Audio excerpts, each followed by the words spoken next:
The two worst affected states in our country remain New York and New Jersey.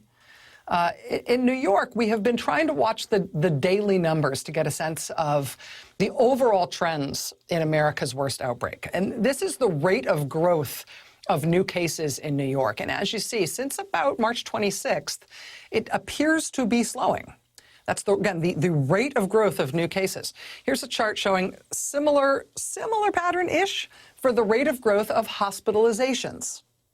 It also vaguely appears to be slowing, at least a little bit, at least appears to be flattening out.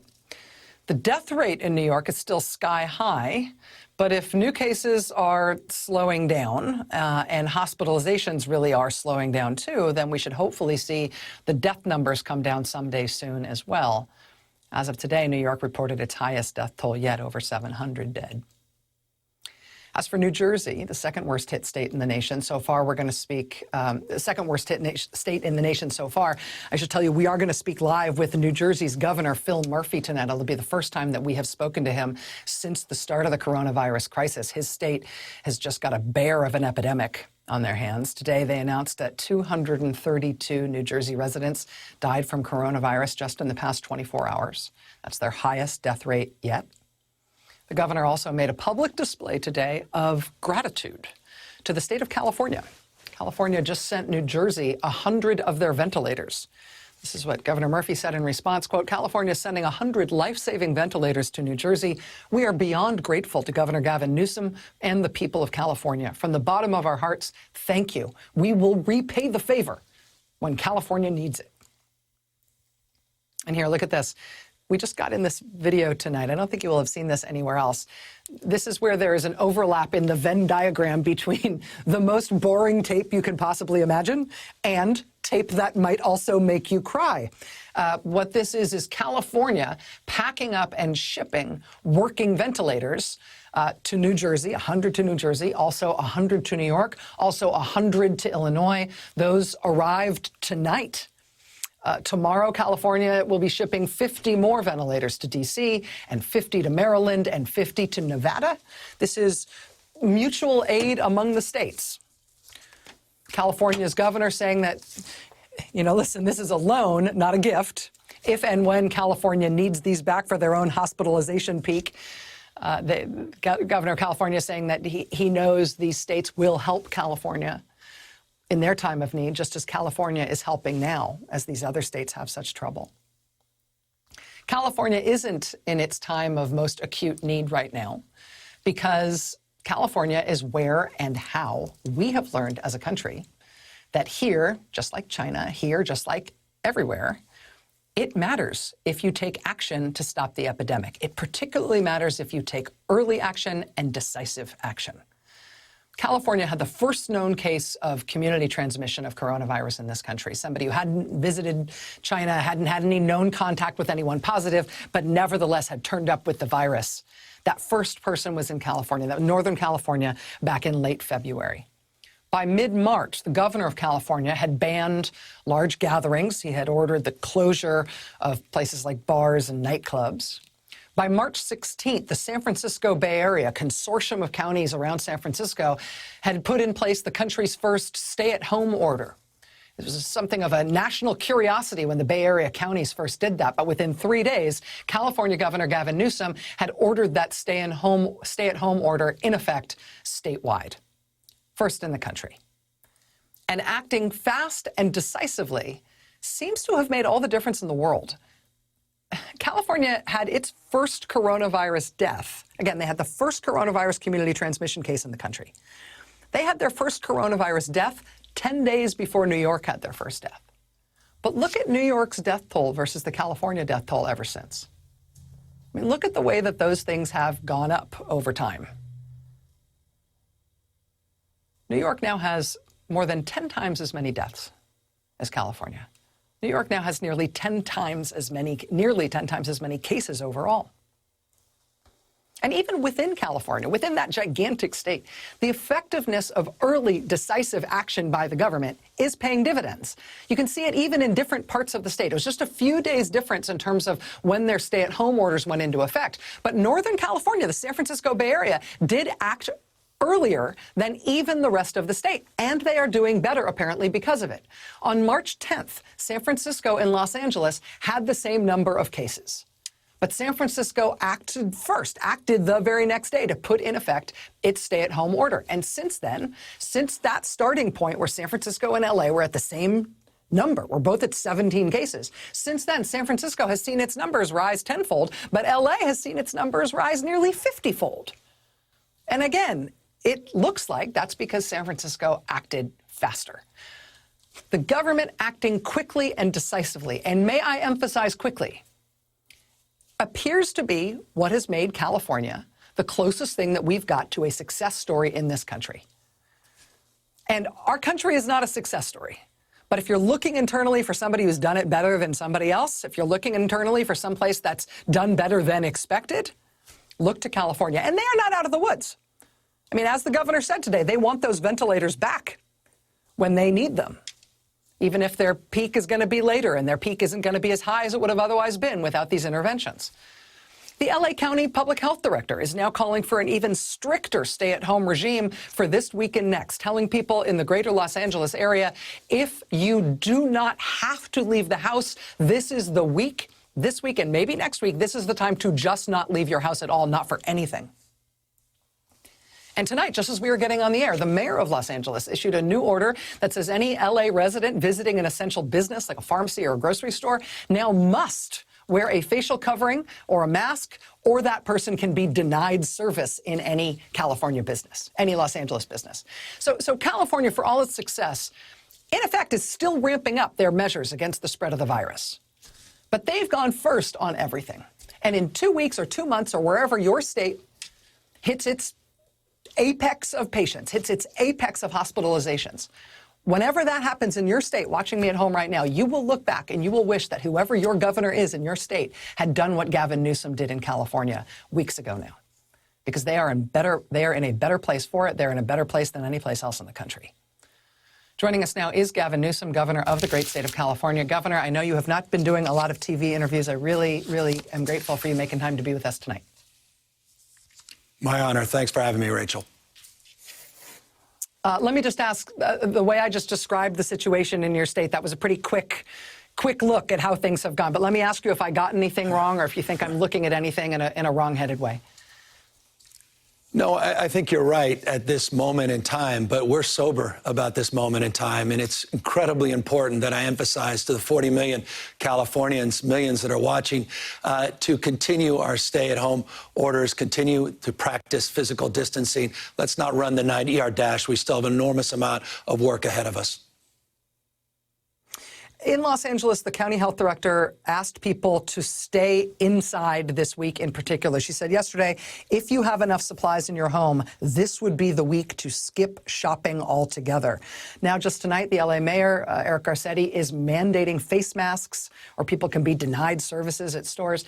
So Los Angeles is still doing some things that are sort of more acute interventions than you have ordered statewide. Do you see them as being on a different timeline or track from the rest of the state? Do you agree with these things that LA is doing essentially on their own right now? Yeah, localism is determinative. I mean, this is a nation state, as you appropriately referenced, 58 counties, 480 plus cities, 40 million people, the world's 5th largest economy. And so we really look for leadership at the local level. And Mayor Garcetti has been providing that. His health director is outstanding. And you're seeing that kind of leadership manifest all across the state, where people are taking our baseline recommendations and guidance, and they are conditioning based on local realities them even further. And I just think that we should continue to do just that over the course of the coming weeks. But this is a curve, Rachel, that we have bent in a significant way, but we've also stretched the curve as well. And this is why this is a sober moment. And while we may not have the peak, we may not have the slope that New York and other parts of the country have, the reality is we are likely not to experience a peak for many, many weeks. What LA is doing, I think, is appropriate based upon the fact that the numbers there are a little bit different than other parts of the state. But as I say, we're not out of the woods by any stretch of the imagination. Does that mean that you might consider some of those LA-specific measures being extended statewide if things take a turn in a direction that you are worried about? The face coverings mandate, a more strict instruction around these stay-at-home rules. Do you essentially see those things as being on your menu of options if things in California don't go the way you want them to go? Yeah, what's happening is you're getting a little cabin fever. People are getting a little exhausted by these stay-at-home orders. You see that on the weekends around the beaches in our state parks. So more enforcement is necessary. We're starting to see more enforcement. You're also seeing spots of the state from the rural parts of the state, not just the coastal parts of the state, where not everybody is practicing that physical distancing. And so absolutely, yes, this is an iterative process. We work in real times. We recommend face coverings. The mask issue is more challenging as we continue to try to draw down and source more masks for our frontline healthcare workers and the like. But face coverings, when you cannot practice physical distancing, is important, but it's not a substitute for the incredible potency and power of an individual practicing physical distancing. On the issue of masks, the San Francisco Chronicle reporting today what looks like a spike in the number of California health workers who are confirmed to have the virus. It's now 269 California health workers testing positive, which is double the amount 6 days ago. It's nearly 60 more than yesterday. Yeah. How are you doing on supplies and protective equipment for health workers? Do you have a date on the calendar where you feel like you will have your hands around the problem in terms of supplying doctors and nurses and other healthcare workers with everything they need?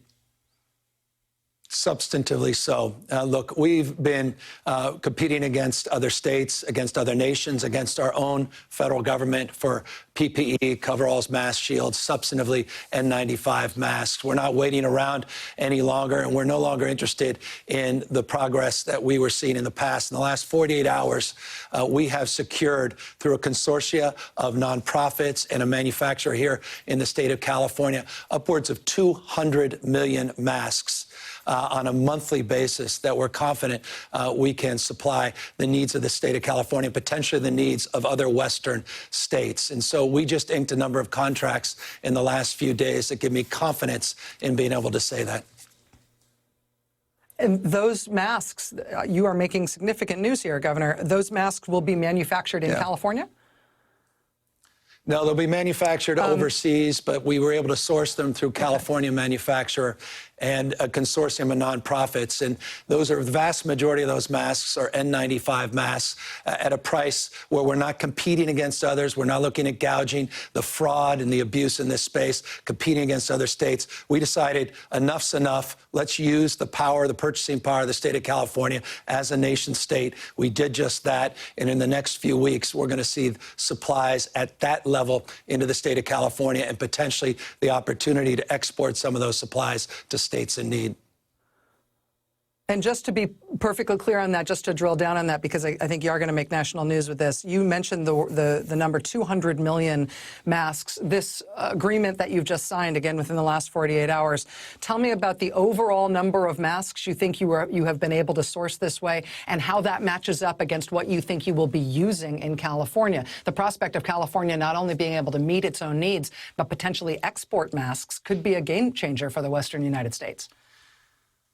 So let me contextualize it very briefly.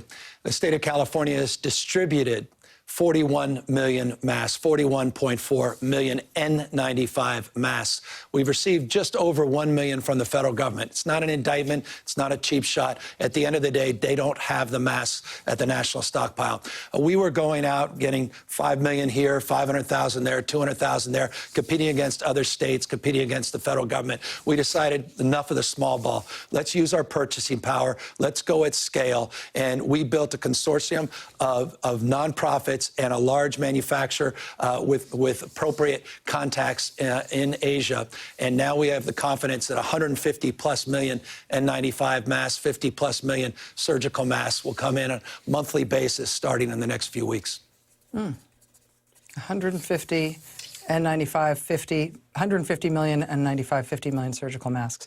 Governor, let me just ask you one sort of big picture question here, which is, I know that California still has challenges, and I know that California still has a rising case number and still has rising death rates and still has concerns in terms of health workers. But California is also doing a lot of things right. In part, it was early and decisive policymaking in terms of limiting the spread of this disease, and it's the kind of innovation that you're just describing here in terms of getting the state's needs met.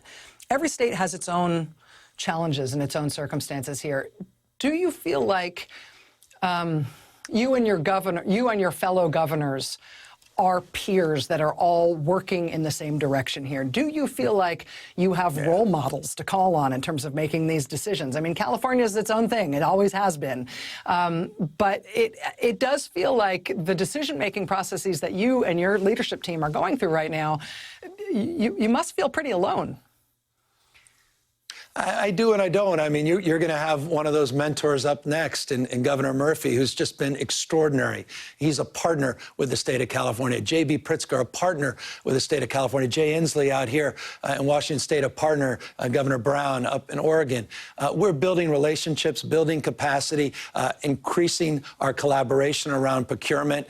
These ventilators that we're able to send out come from those personal relationships, those professional relationships. There's a spirit of federalism and partnership and capacity building that's really taking shape across this country. And you're bringing people to the forefront that I think are leading that effort. And I'm very grateful to those governors for everything they're doing and their guidance. California Governor Gavin Newsom, again, I know you have not been doing a lot of TV interviews. You've been busy running the state's response to this crisis. Thanks for making time for us tonight. Thanks for being here, sir. Good luck. Honor to be with you. Thank you. All right. We've got, as I mentioned, a bunch of big interviews here tonight.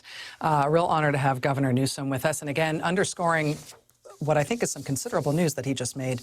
He says the state of California has entered into contracts within the last 48 hours that will supply 200 masks per month for PPE, for California health workers, so many that California may be able to distribute them to other Western states.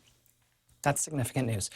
We are also going to be talking tonight with the governor of New Jersey, with Phil Murphy, as Governor Newsom just mentioned. And next tonight, we are going to be talking with the lieutenant general who is in charge of the Army Corps of Engineers. We had him on this show a little bit more than a week ago. We got more response to that interview from you, our viewers, including some surprising ones, than anybody else we have had on this show in a very long time. We're going to check back in with General Semonite tonight. That's live. That's next. Stay with us.